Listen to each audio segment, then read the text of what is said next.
What's up, everyone? Welcome back to the latest episode of Life After Strange right here on Player One versus the World. I have the absolute pleasure of going back to Arcadia Bay again. We're going back to the tabletop. Of course, my guest is none other than the voice of Mikey North. We have Dillon Winfrey on. Dillon, how are you doing? I'm doing all right. Thank you for having me. No, of course. Interesting year. Well, yeah, that's what I mean. We're recording this at the end of 2020, and before we even jumped on this as well, we were talking about all the, just the world in general. But, a good kind of note to end on as well with Life After Strange, having Life After Strange actors back on and having Dillon here as well. So I'm really glad to have you here. Glad to be here. No, of course. And before we jump into Before Storm, because everyone wants to talk about that, but I want to know more about Dillon Winfrey. How did you end up getting into acting? I would hope it's not a cliche story, but I'm sure it is. I kind of, my brother is an actor and has been acting for some time. And initially I really had no interest. Wasn't until I was able to get on the set and see how the sausage is made, basically, that it really caught my interest. I've been a nerd all my life, so stories is my thing. And being able to see how it's made and how they can, trick certain shots and like how the set and you get to see how it all happens. And that was very intriguing to me. So I kind of caught the bug. Still wasn't really pursuing it until kind of life kind of forced me out here, ran into some hardships, and then just kind of really LA was the only place left for me because my brother was out here, and I was able to come out here and really get a fresh start. And it just, it found me, I guess. And I was trying not to be cliche, but there it is. Yeah. I don't want to worry about cliche. I've heard other actors' stories, and it's always interesting to just hear like kind of background and kind of like what got them into acting. Is your brother older than you? Yeah, he's dang, how much older is he? I want to say 8 years. Okay, he's 8 years older. I think that's it. Right, okay. And with the acting as well, I have to ask you as well, were there any major influences getting into it? Aside from your brother, I mean, like mainly actors in the industry that you looked up to or kind of had some kind of influence on you? That's interesting. There's certainly actors that I respect for their work, but I can't say there are any that I kind of try and take the best parts of different actors and the things that they do that I like. But none that I, kind of idolized and followed.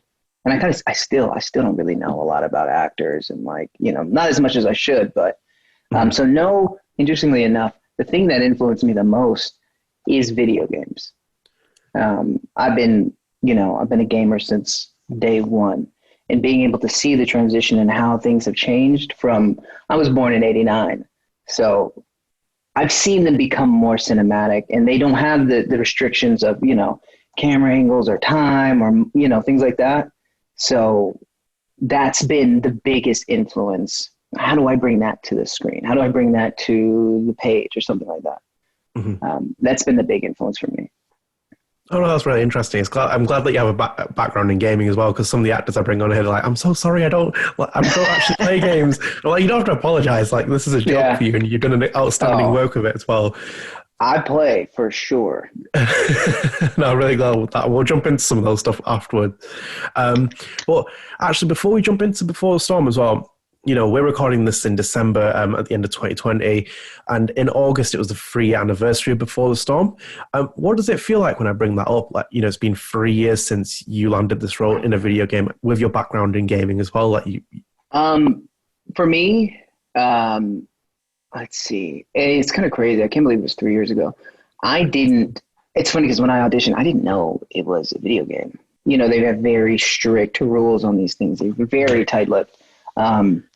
But from then to now, it's kind of just, full steam ahead. You hit the stride.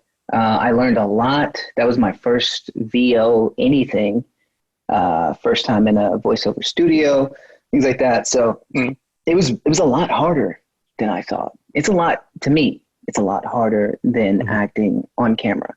On camera, you've got people, opposite you, things like that. You can bounce off of, you can kind of feel it, but in this case, and how we did the first Before the Storm, it's just you in a booth. You know what I mean? It's all up here. So it's kind of crazy when I look back and think, oh, it was 3 years ago. It's funny because my friend, we were roommates at the time, and we're both pretty big gamers. And I had done the audition, and they told me, I got the notification that, oh, hey, we want you to do this character, blah, blah, blah. When I get the script, I'm reading through it, and I'm like, wait, what? And I hop up and I run that thing along, Albert. I think this is Life is Strange, because I played Life is Strange. I think I got it on like the PlayStation Store or something, like a year or so before.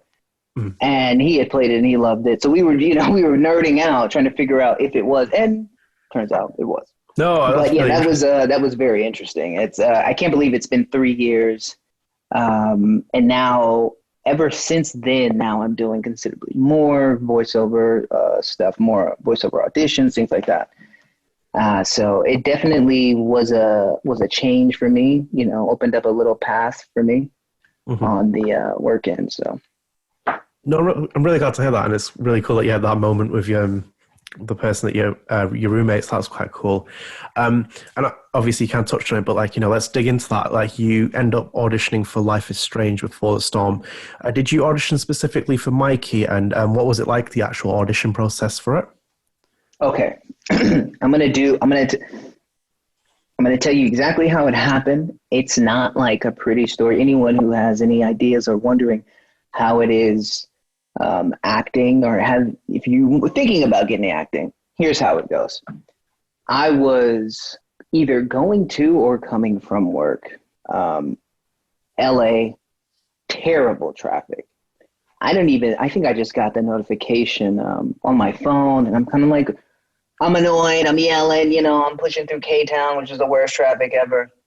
And I say, okay, and I'm trying to decide, you think, oh, you get an audition, you got to take it, blah, blah, blah. But after you've done so many, after a certain time, you kind of got to pick and choose what you do. You know what I mean? Mm-hmm. So I'm like, struggling. But I remember clicking, I actually submitted myself for it. And then my agent submitted me. So I hope they didn't get mad, because people that, the casting directors, things like that, they don't like when they get dual submissions. It's a whole thing. So I say, okay, let me do it. Let me not be that guy. Let me not, I'll do it. So I'm heading down. I get to the studio. It's a casting. It's an audition little place, I believe. And it got separate rooms. So you go and you sign in, and there's different separate rooms around. And it's numbered 1, 2, 3, blah, blah, blah. So studio 1 is this audition, studio 2, and so on and so forth. Studio 1 was the Life is Strange, but of course they didn't say it was Life is Strange. I'm not even sure, don't remember what it said, but it was my first time. I remember going into the room, and usually you have the casting director there at the table, the camera set up, and you talk and say, hey, whatever, and you get into it. There was a guy, he's sitting in the corner, he's on his phone, and there was just a microphone. He's like, oh, dude, what's up, man? Thanks for showing up. A lot of people didn't show up. So lesson number 1. He told me, yeah, man, no, no one really showed up. And I was like, oh, wow, okay, cool. So what do you need me to do? And he was like, oh, just, say the lines. And again, this is my first voiceover or anything. So I go in and I say the line. They had the names changed. And the lines were different. They weren't the same lines from the game. They were like slightly changed, and they were so random that you wouldn't know what it was. It was maybe the quickest audition I've ever done. It was like 2 minutes. And I read it. It was like, oh, yeah, it's cool. All right. And I left. And then I want to say about a week and a half to 2 weeks later, I got the email. And I was super excited. No, that's really cool. Yeah. No, because I know that, and you mentioned before that this is all under code names, and from all the actors I've spoken to now, I can pretty much establish it was all under code names, and even the characters were as well. And you mentioned before, you got the script, and then you figured out it was like Life is Strange. It must have been that. Was it something like in there? Was it like Blackwell mention or something that kind of like made you realize it was Life is Strange? It was a name. Well, I think it was Chloe. It was Chloe's name was in it. Right. And I'm reading the dialogue. I'm like, oh, hold on. I know this one. I know this one. And I'm racking my brain trying to figure out what game it is. You know, it's on the tip of your tongue. You're like, I don't know. And then it hit me. Oh, this is Life is Strange. And I remember because me playing Life is Strange, it wasn't a game that I would typically have played, but I remember seeing a friend of mine playing it, and just the demo and the decisions and the rewinding time, it was crazy. So I went home and I bought it and played it, and I loved it. So it was only because of that I was able to realize that this was Life is Strange. I didn't want to fanboy out too much. I didn't want to, I didn't want to do all that, but I definitely was hyped. No, I can imagine. So if I was in Life is Strange, I'd be freaking out. I'm doing a Life is Strange series now, 5 years after the first game. I was so I would definitely fanboy out about that. But now that you've mentioned it as well, and before we get back into Before Storm, you told me that you played Life is Strange. So, and I always had the opportunity to ask these actors this option. That first game, the ending, what did Dillon pick? Did he save Arcadia Bay or did he save Chloe? I saved Arcadia Bay. I had to do it. You gotta lay it on. If you're, there can be no accomplishments without sacrifice. You gotta do it. It hurt me so much. I think I paused it and I just set the controller down and I paced back and forth my apartment. What am I gonna do? I had put so much time into it. And they're very good about that, getting you attached to these characters. But I had to. It hurt. I like that pain. I'm an actor. I need the drama, Of course. I reluctantly forgive you as well because I'm all for Chloe Price. Because I've told every actor after I asked this question, I'm I got rid of the town straight away. I was and me and Chloe set sail. That's just this logical ending for me. You doomed everyone in the town. Nah, y'all, that's good. Me and Chloe. Oh yeah, yeah, exactly. I was like, there's no Mikey North in that game. So I was yeah, I'll get rid of the town. Don't want to keep it. Right. But I thought I'd ask though. So let's actually jump back into Before Storm. We're talking about Mikey as well. And imagine that you must have seen Mikey for the first time when Before Storm came out. Would that be right? What was your reaction like when you saw what he looked like? I thought it was pretty cool. I knew that he was younger. I knew he was in the tabletop games. When we did the voiceover, they had the camera set up. So they brought a camera out and they shot from different angles, mostly from the left and the right. So I can't say for sure, but I imagine they used that kind of footage as some sort of a subtle influence on the character design.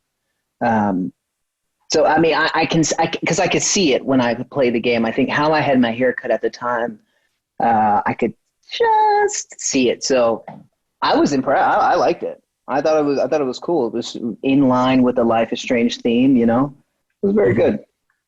You know what? I wouldn't be surprised if they did use your likeness a bit because have you seen Samantha Myers and Hailey Hayes? It's frighteningly similar how they look. And Hailey's a little bit convinced that they used their likeness. And with other actors, I think with Nathan in the first game, with Nick Schreiner, I think they definitely used a bit of his likeness. So I wouldn't be surprised if you remember cameras coming in and they've actually used... Yeah, they shot that, and I think they did use it as a reference. Because typically when they're doing games like this, or... if you're motion capturing, sometimes you'll do motion capture and they'll have the helmet and they've got the camera in front of you and they put the dots on your face, so they can get that movement. So, but in this case, I think they just kind of loosely based, but it looked good. It worked for sure. No, it definitely did. And you mentioned this before as well.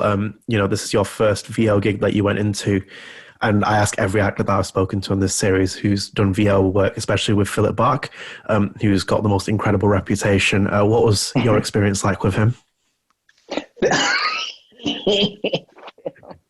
Phil is a character. He's a great guy. But he's good and he knows what he wants.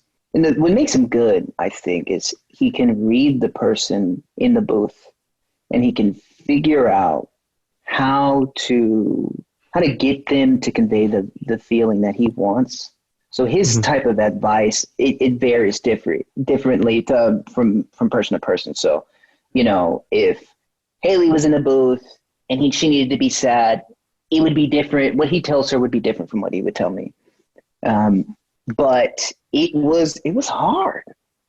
I'm not gonna lie, it was really difficult because you've got your lines, and then you have 3 different ways, or 3 to 4 different ways. I'm sorry, A take, B take, C take. Mm-hmm.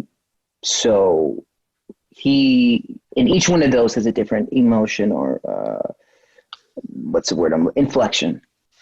And I was having a hard time, and he would come into the booth and be like, listen, do you know how bad you feel right now? You just walked outside on Burbank and you saw a dog get hit by a car. That's how it's I was like, oh my God, no, I understand. I'll do that, right? And it worked for me. So apparently he knew that I need extreme examples to get to work.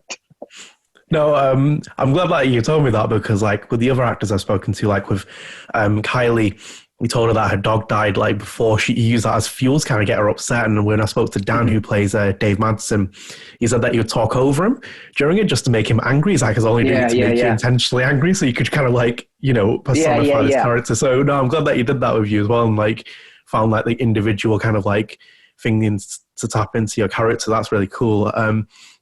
And with Mikey as well, how long was like a studio session with Philip? Like, what was the longest? I imagine it must have been episode 1. Yeah, episode 1 definitely was the longest. I think episode 1 was the one where, we all kind of had to get our bearings. We all kind of had to, at least for me, it was this new thing. And I was sick. Of course I would be sick. I had a terrible cold, a bunch of tissues in the booth with me. But that was probably the longest one. And it wasn't too long. These things, they usually go fairly quickly. You would think it would take a long time, but the lines are just on the page and you're hopping back and forth and just knocking them out. But day 1 was the longest for sure. And also I was nerding out. I was talking about all this video game stuff. I was just not professional. I apologize, Phil. I'm sorry. I imagine he'll forgive you for it. And I'm going to bring, usually I bring this up with actors, but in your case, I found a tweet from Webb Pickersgill where you're in the studio booth, and obviously I imagine he took the photo as well. What was your experience like with him? Because I know Philip leads the sessions, your main work will be with him, but what was your experience like with Webb, seeing as you've met him? Yeah, Webb is super cool. He came in, I want to say he came in a few times actually. He was kind of there to just make sure everything, I assume that he was there to just make sure everything was in order and in line. And if maybe he wanted a different take, because maybe he might have wanted a different take that wasn't on the page.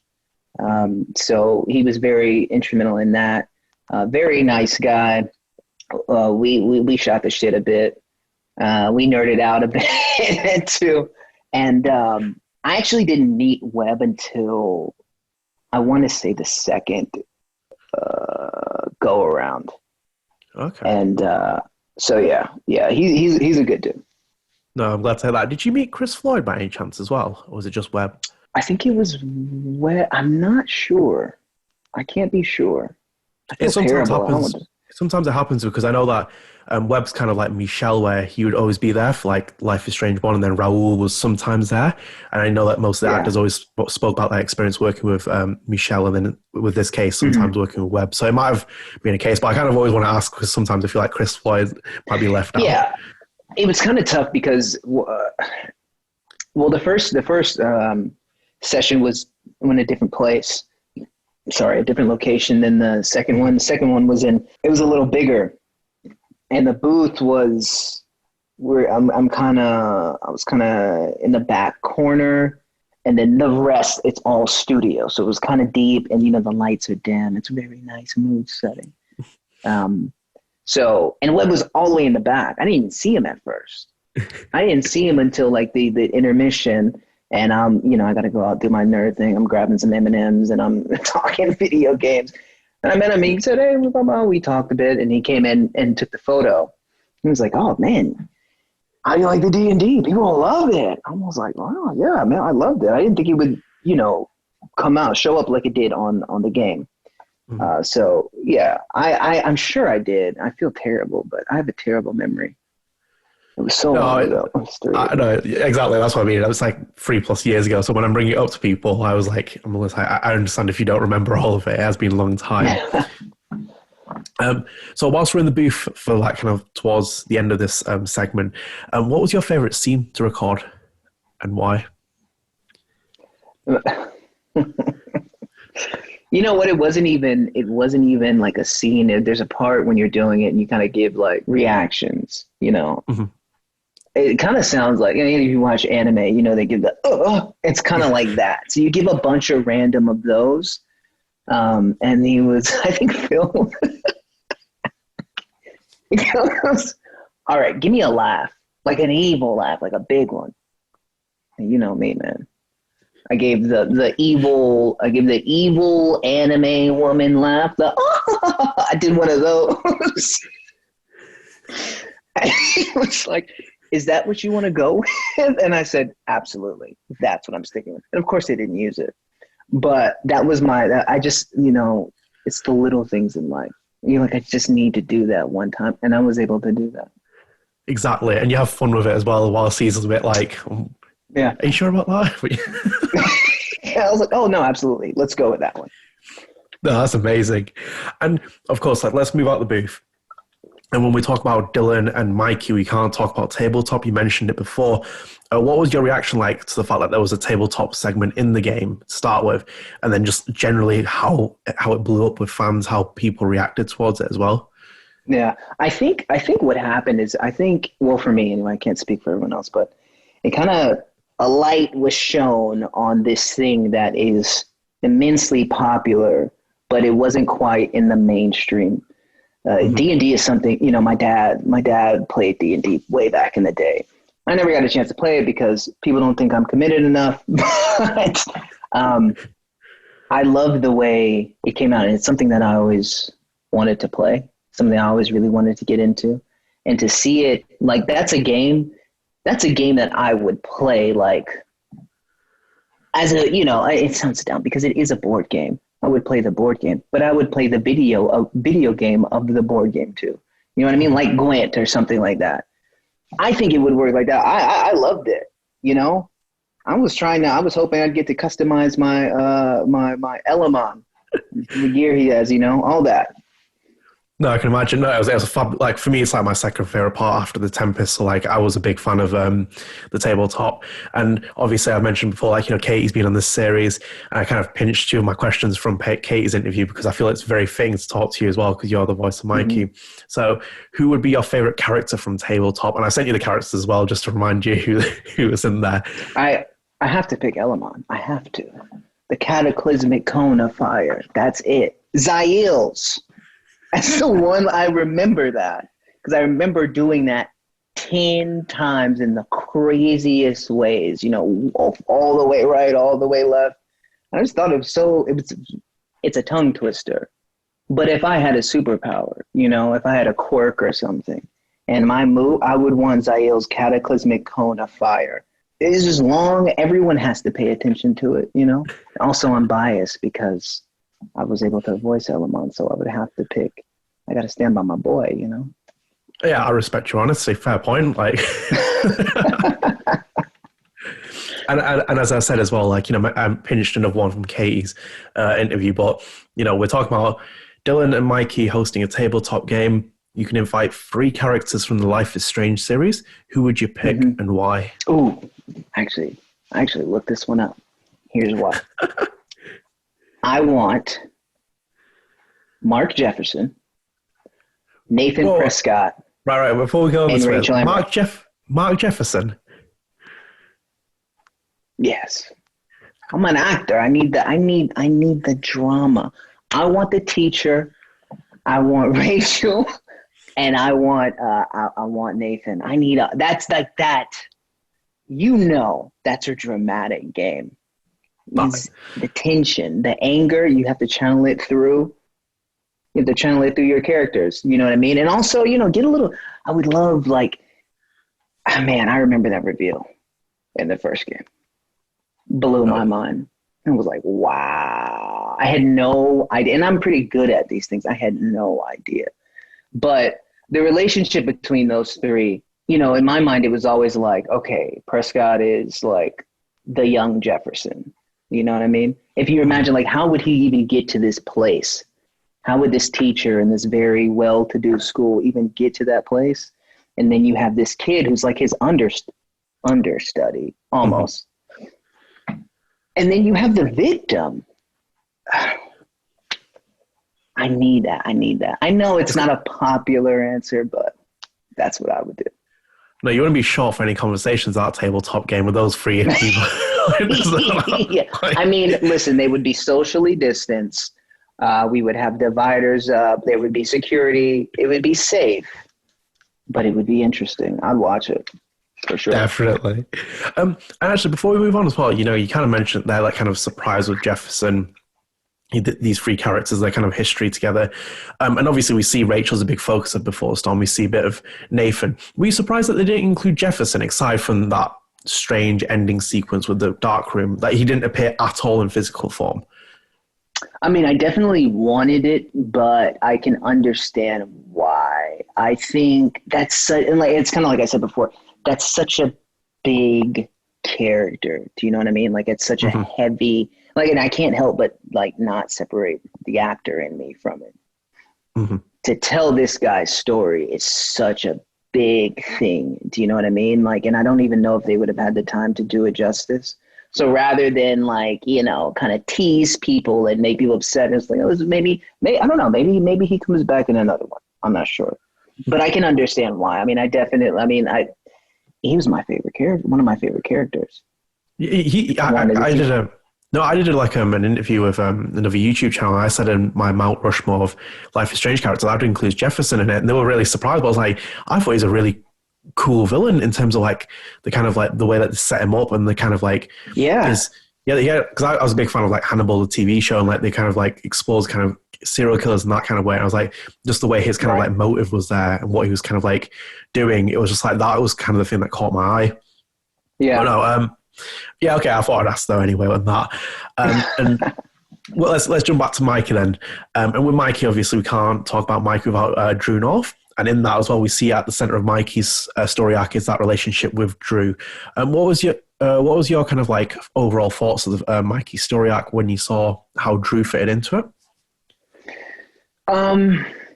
It's very interesting. I think like for Mikey, it's weird because the character was made, right? And I just went in and I just did a few lines. And then I got the role and I come in and I see this character is me. Like this character is me, like from a youth.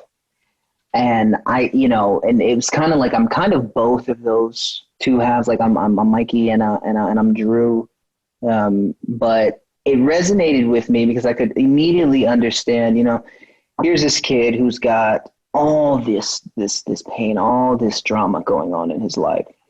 And the one thing he liked is his D&D. It's his games, maybe his anime, maybe his comics. All these things give him an escape from reality while he just does his schoolwork, like he's supposed to. He kind of blocks all the other stuff out, and in his relationship with Drew, his brother kind of teases him, but that's what brothers are. It's what brothers do. So that resonated with me. Drew's situation with the sports and having to be on scholarship, and also like avoid in the drama that goes on at Blackwell, which is apparently like the most dramatic school ever. No, you hit the nail on the head. It is the most dramatic school I've ever seen in my entire life. Like every single thing. Yeah. It resonates with me. I completely understand. Mikey and Drew is kind of like me and my brother. So that's how it was. I was able to like really fall into it very easily. I was going to mention that afterwards, like about the fact you can see similarities with. I've asked actors before, did they see the similarities with the characters that they played? Did you notice that when you were playing him specifically during recording lines, or when you got to see the kind of like game in its entirety?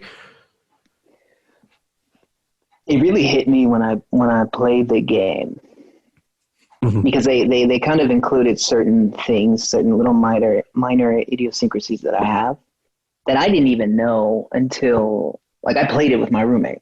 So we did it. I mean, he was there. It was coming out. Okay, let's get it. We'll play. It was a whole thing. I think it was like, dude, that's you. You do that actually in real life. and I'm doing the voice, but I couldn't, seeing it really was like, oh, wow, no, I do that. And he's kind of sitting at the table and he's kind of like, I don't know what to do, and he makes it was surreal. Okay, that's really cool to hear. And obviously with Mikey as well, we see him in all 3 episodes. He comes back in the last episode with a tabletop segment, if you can trigger it. Did you know from the beginning Mikey would come back for all 3 episodes, or when did you find out you'd be coming back for subsequent episodes to record lines? I didn't know. After the first session, I thought I was done. Right. And then they asked me to come in again, and then that's when Webb was there, and he's like, oh, man, they loved it. I was like, yeah, let's do it, And then the third one, I think it was kind of like on a case-by-case basis. So I think by the end of the second session, they knew they wanted to bring that D&D throughout because people really did love it. So, I mean, I didn't know when I was coming back, but I knew by the end of the second session that there would be one more. Okay, that makes sense. So I'm going to have to ask you a twofold question here. What's your favorite thing about Mikey and why? And is there anything you wish that the developers had focused on more with the character, looking back on it now? I'm going to have to go back here. Let me start at the second question. I do love what they did. I love what they did with Mikey. And they did it so well that I would like to know more about his backstory, about where he comes from, what's like more about his dad, more about his mom, more about how they ended up in, Blackwell. Where are they going? You know what I mean? Because the town is destroyed. It's done. What happens? That's what I would like to know. That's what I would like to find out. It's nothing like they didn't do anything wrong. I loved everything that they did. They did it so well that now I want more. My favorite thing about Mikey is a thing that I don't even know. I can't say it's a thing because it's just something that was kind of in my head. But it was in the third session when, he's in the cast and he's in the bed. And then it wasn't, I think, was it Chloe? They all kind of no, it was Steph. They kind of mock Steph. She's like, oh, if I see him again, and Mikey's like, what are you going to do? Criticize his taste in film? You know what I mean? That's what I like. And it kind of bounces between Mikey to the brother, and then to Chloe. And that's my favorite. That's my favorite part of him. That's what I want, like, even more to come out. Because that's, he's so comfortable around these people.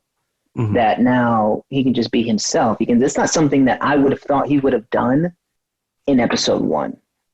But you kind of see this progression. You kind of see him like unfold and relax around people that he feels comfortable with, which is clearly a situation that he doesn't feel often. He doesn't feel comfortable in every setting, in every environment. No, that's really good. I don't even know if I answered the question. I hope I No, of course not. I think you really did, because I obviously like towards the end when, Drew starts playing tabletop with Mikey and they kind of like like full circle their relationship. I thought it was like a really kind of fitting conclusion for both characters. No, I really like what you picked for those. So for the moment, we'll move away from Mikey for a second. Who's your favorite character from Before the Storm and why, not including Mikey, obviously? Okay, so I'm thinking about, how do I not be cliche? But I think I'm going to have to be cliche again and say Chloe. Chloe's like, she's like a real, like, kind of like that old school traditional badass. I don't know. I came up in the 90s, like you see fucking leather jacket, blue hair, like she's got a cigarette, right? She's supposed to be in school. She shouldn't be smoking, but whatever. She's cool. She's like got a badass energy to her. I mean, aside all the internal issues, and home life and stuff like that, I really like Chloe's character.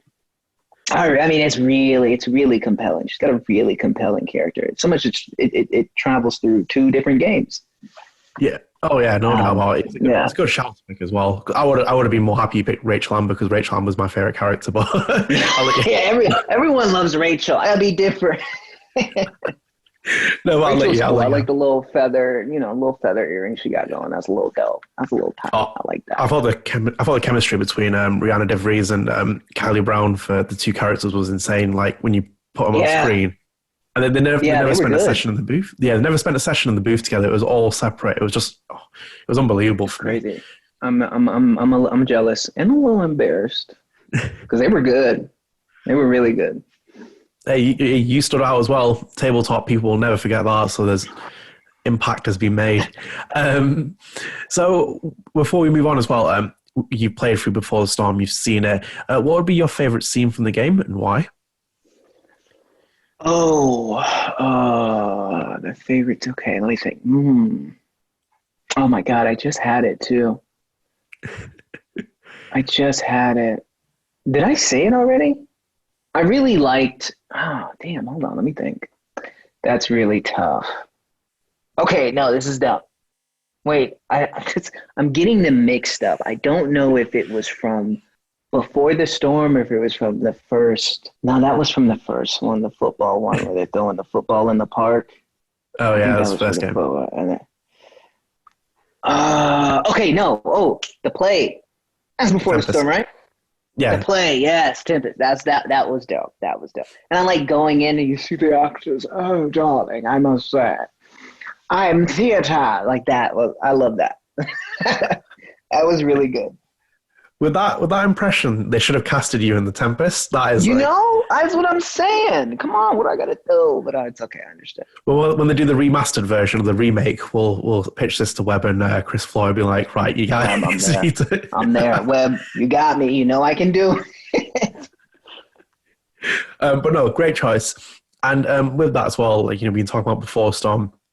From this project, you had the opportunity to do, collabs with Hailey Hayes. You had the opportunity to do the reunion with Katy Bentz, Kylie Brown, Trey, Hutch, all those other actors. What's it like when that experience that you got to do all those opportunities just because of this one project?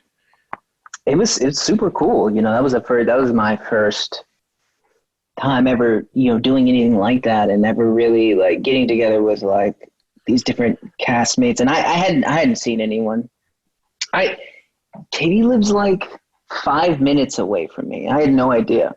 She was like down the street, and she reached out and said, "Hey, we're all getting together." Blah, blah, blah. I was like, "Oh yeah, sure." So I get there, and I didn't know anyone, and I didn't even, you don't know who to look for or whatever. We were just kind of kicking it, and met everyone, and it was very nice. And I think we hit it off. I think we played. I think it was a live stream, and it was was it Cards Against Humanity? We played. That was my first time playing cards. It was a bunch of firsts. First time playing that game. And then I think I had to establish my status as a nerd, as senpai, okay? That's who I am. And then Hailey decided she would like to challenge me. Of course I have to accept it. And that's how that grew from there, where we had like a nerd off, I think it was. Yeah. And we tried to be impartial. The guy in that video, actually, that was my friend Albert, the one who was there and I was nerding out with when I first got the role.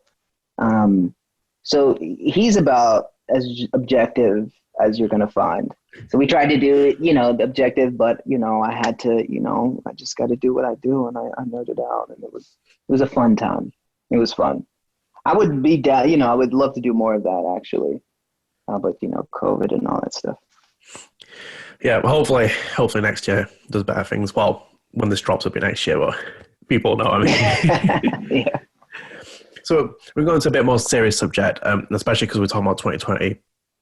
Black Lives Matter had a big movement and during this, and whilst I was snooping through for this interview, I snooped through all your Instagram and Twitter and everything else.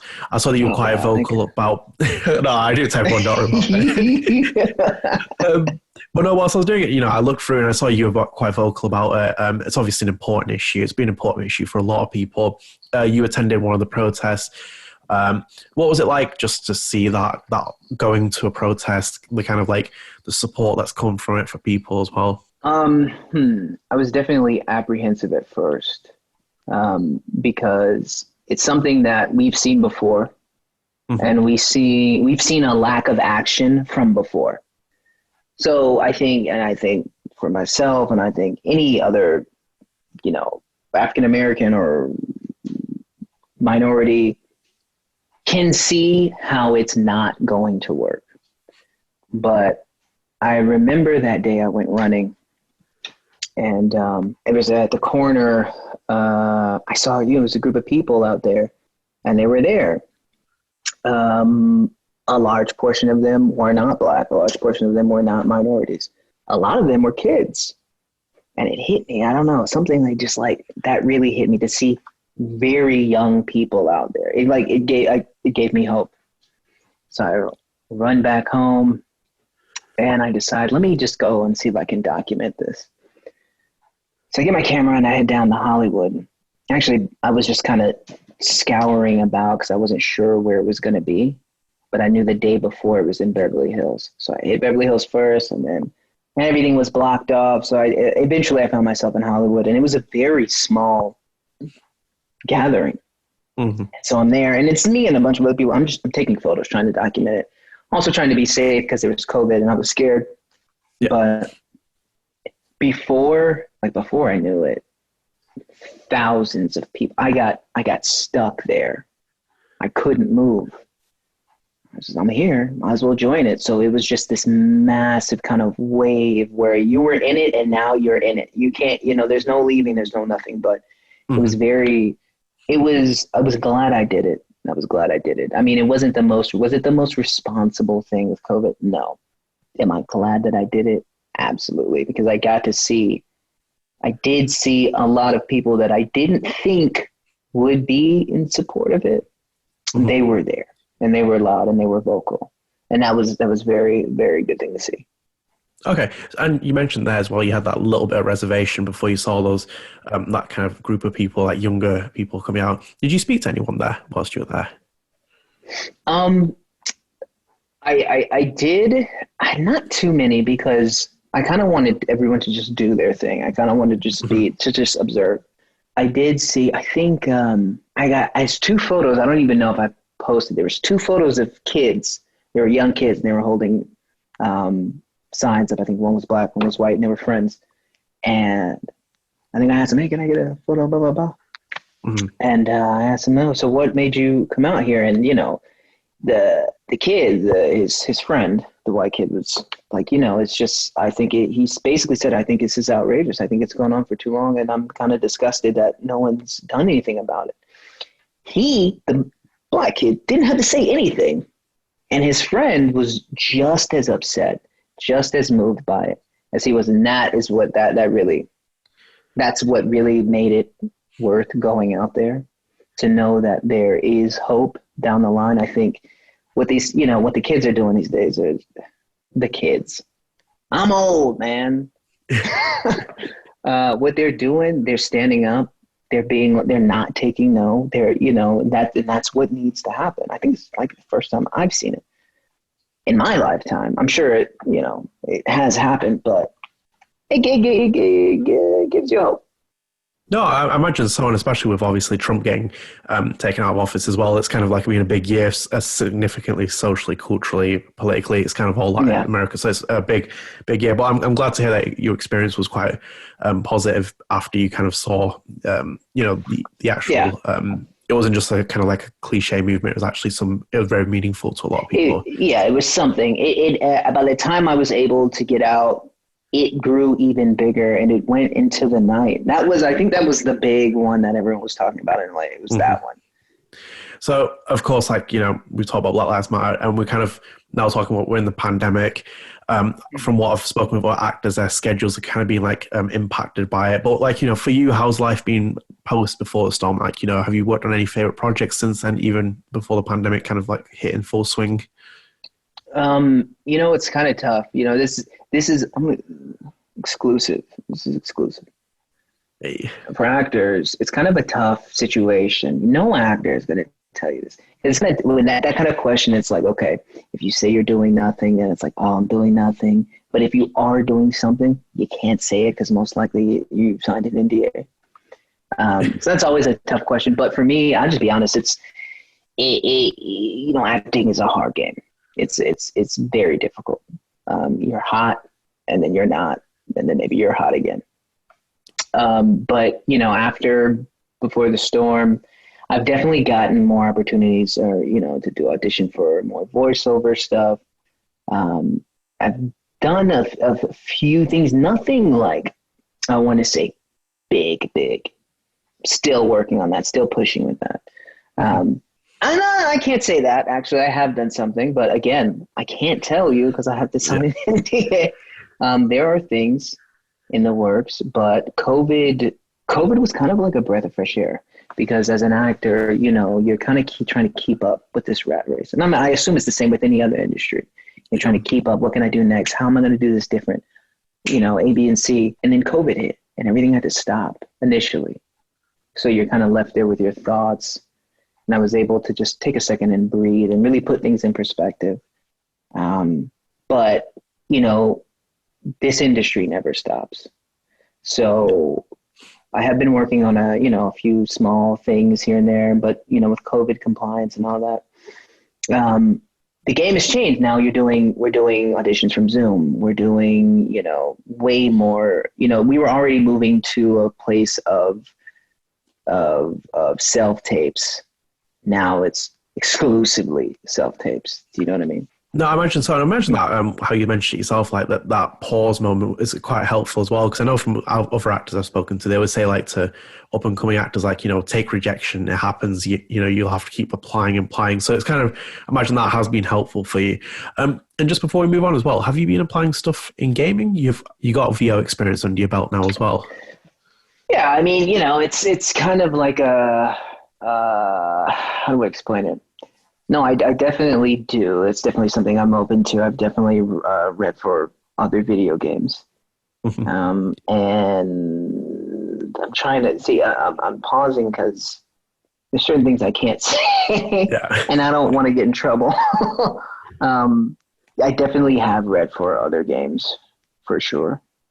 Yeah, even at that, and you know, just regular, you know, auditioning stuff. And they're right. It's very difficult. It's constant rejection. You literally take it and you know, you just move forward. So I'll say it's hard, but I love it. I enjoy it. No, of course. And I imagine you get many more roles. And I know about the NDAs as well, so I don't want to like get you in trouble with that kind of stuff. So we'll leave it at that. And, you know, before we kind of like go towards the end of the show, whilst I was digging through your Twitter, like I saw that you love Metal Gear and Kojima, and for me, like even more, as much as I love Life is Strange, I'm a bigger Metal Gear Solid fan and Kojima fanboy. So like, for me, like, how like, you know, which is your favorite Metal Gear Solid game? Like, how did you get into Metal Gear? Like, child, do you have the time? Okay, all right, hold on. Now that I know that you're a man of culture. Of course. What? What? Okay. See, it's tough because you got the one that hit me. The first one I played was Metal Gear Solid. I didn't even play it at first. I watched my brother play it, but I have to say, okay, God, this is so tough, man. This is so tough, man. Me and my brother have been lifelong Metal Gear fans, and we have like debates over it for like 2 hours long. I had a debate with him. I was like, which is the best one, 2 or 3? We like fought about it for like the better space of 2 hours. No joke. Yeah. Okay. I got it. This is it.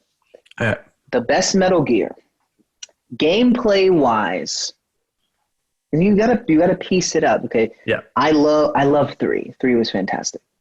I love 3 as a whole, and I love 3 because 3 has a lot of codec messages, like conversations you would just listen to and get more backstory on the game.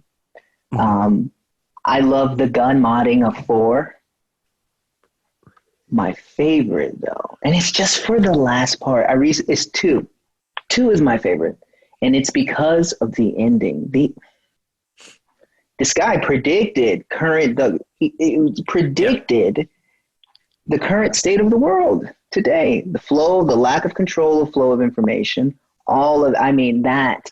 And what I played on that was 2001 as well. That was 2001. Yeah. And only in 2019 he released Death Stranding, and we're now in the middle of a pandemic. It's like, yeah, why is he's got something we don't have. It's like The Simpsons. He's a mad It's genius. crazy. He reminds me of Kubrick. He's just like a mad genius where you put him in front of something, Yeah. he just creates something where it's like blows you mind. But because I played 2 like 60 times in the last couple of weeks, I was trying to do the platinum of my Vita, and with that, like, Oh, for me, I just got it for the Vita too. it's great. My Vita to get it. Yeah, it's so good. But no, fair enough. Good shout with 2. 2 is definitely up there for me. I think it's like when you look back on it now, it's great. And Rising was good too, and it kind of followed that kind of theme of the lack of control of the lack of context and information. And then the Rising, we go to the memes and altruism. And come on, it's great, isn't it? It's so good. It's gold. And obviously, I don't want to lose all my listeners now, but we'll kind of end on one more Metal Gear question because it's very relevant. But with that as well, we recently had news that Oscar Isaac is going to be playing Solid Snake. In Jordan Vogt-Roberts' Metal Gear Solid film. What was your thoughts on that casting? I know it's controversial. I personally, I liked it. I know Oscar Isaac from. I'm thinking Ex Machina, like that movie was fantastic, and just to see, just even from the change to that to Star Wars, which I know, like, hold on, the Star Wars. That's range. It's very different. So I would be anything with a beard. Oscar Isaac is a good actor. Mm-hmm. He could do that. He could play Snake. But I don't know. I'm not sure. Is it? What are we talking? Solid Snake? Or are we talking Big Boss? Solid Snake. Ooh, Solid Snake. Yeah. See, for me, because like this film is like so, in 2020 they're doing development. Because like 10 years ago for me it was Hugh Jackman or Christian Bale. Like they were the ones that I really, really wanted to play Solid Snakes. Like now with Oscar Isaac, I'm like yeah, I can. But think about look. Christian Bale did the whole "I'm Batman." You know what I mean? Got the gravelly thing. It'll be interesting to see how the decisions he makes to play this character, because we just had 5 and we had what's his name? I'm drawing a blank. Who was voice of Snake in? Kiefer Sutherland. Kiefer Sutherland. Yes. He's just got a fantastic voice. Yeah. And even that brought so much a different type of life to the character. I'm excited to see what he's going to bring to it. I got to stay hopeful. It is a video game movie. We know how those go. But I'm going to keep the faith. No, you're an absolutely a man of culture, because like when you said that with Kiefer's voice, I think it's underrated for MGS5 because it's a different Big Boss. The way, spoilers, it's not Big Boss when we find out from it, but like right. The way, just the kind of like the way it's done, and like it's a different interpretation. I like when people add their own twist and don't just like mimic something unnecessarily, because like it's not needed for every character. But no, fantastic choice for that. And I mean, David Hayter's good too, so don't cancel me. I follow David Hayter as well. I love, of course, I love David Hayter. Like I never ever get over that voice. That was iconic all the way through. Yeah. But yeah, okay, we'll get back onto Life is Strange because this show's about. Fun fact, and this will tie it back in. Fun fact, that was my test. As a matter of fact, actually, when I went into the booth, that's what I'm thinking about. I'm thinking of Metal Gear, and I'm going up. I'm at the mic. I'm like, "This is Snake." I'm trying to like do it. Like, can we get a test? And I'm doing that. And then I think one of the people in the studio was just like shaking their head. And I got to talking with Phil about, I was telling him like, this is very difficult for me. How do other actors usually do it? And I brought up Nolan North, Troy Baker, the GOATs of this. Yeah. And he was, he gave me some good advice. He said, they have internal like recorders. It's almost like they record everything they say, and then you can at any point tell them, hey, remember that thing 2 lines back? Do that, and they could do it like that. So it was very interesting. No, that's very interesting. Yeah, and especially with Troy Baker as well. He's in everything, and like Nolan North as well. Iconic. Yeah, he's worked with all of them. Yeah, he's even been MGS as well. He's at Ocelot as well, so it's mad. Yeah. But yeah, we're coming to the end of the show, and we're going to end on these questions. So there's currently plans for a Life is Strange TV show. While there is an age difference between you and Mikey North, I know you would love to play Mikey North in a TV show version of this, but you're not allowed to. So instead, we're going to put you in the role of the casting director. Who would you cast for Mikey, and why? Let me see. I think I had some research on this too. Okay. what's it, Miles? I think his name's Miles Brown. Kid from he plays the younger son in Blackish. I don't know. I think he just got, he's very natural. He's very innocent. I could see this kid playing D&D. You know what I mean? And I think when you throw at him, if it's like, hey, okay, whatever situation, be it good or bad, I think he'd be able to, take that and internalize it and show it on, in subtle ways. Even when they're playing D&D, I think he'd be good at that. He's a good fit. Yeah, that's a brilliant choice. I would pick your brother personally if it was me, just to wind you up. Just to see your face and be like, oh, why is it that? Oh, I'd pick Travis. What? But no, we're going to go on to the end part of the show. Dillon, I usually let my guests have the final say. They send a message to the Life is Strange community. So I'll let you take it from here. It's been a pleasure and a blessing to be here. And if I had to leave one message, and I'll try and let me drop a game reference to keep with the theme. Nothing is real. Everything is permitted. And I know it's cryptic and it's kind of annoying when people say stuff like that, but it really is true. Whenever you're facing any type of trial or tribulation, just try and step back, look at things objectively, know that time goes on, know that bad things happen to everyone. Good things happen to everyone.